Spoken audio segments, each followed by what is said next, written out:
అంతా బాగానే ఉంది. నాకు హార్ట్ చెకప్ ఎందుకు అని అనుకుంటున్నారా? ఇలా ఆలోచించడం సరికాదంటున్నారు వైద్య నిపుణులు. గుండె పనితీరు ఎలా ఉందో, సమస్య ఏమైనా ఉందా అని తెలుసుకునేందుకు టెస్టులు చేయించుకోవాలని చెబుతున్నారు. వయస్సును బట్టి ఎన్ని రోజులకు ఒకసారి పరీక్షలు చేయించుకోవాలో చూద్దాం. 20 నుంచి 30 మధ్య వయసు ఉన్న వాళ్ళు 3 ఏళ్లు లేదా 5 ఏళ్లకు ఒకసారి హార్ట్ చెకప్ చేయించుకోవాలని నిపుణులు సూచిస్తున్నారు. 30 నుంచి 40 ఏళ్ల మధ్య వయసు ఉన్న వాళ్ళు ప్రతి 2 ఏళ్లకు గుండె టెస్టులు చేయించుకోవడం తప్పనిసరి.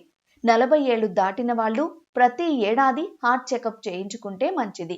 బ్లడ్ ప్రెషర్, డయాబెటీస్ ఉన్నవారు, కుటుంబంలో గతంలో ఎవరైనా గుండె వ్యాధులు ఉన్నవారు వయసుతో సంబంధం లేకుండా ప్రతి ఏడాది హార్ట్ చెకప్ చేయించుకుంటే మంచిదని నిపుణులు చెబుతున్నారు.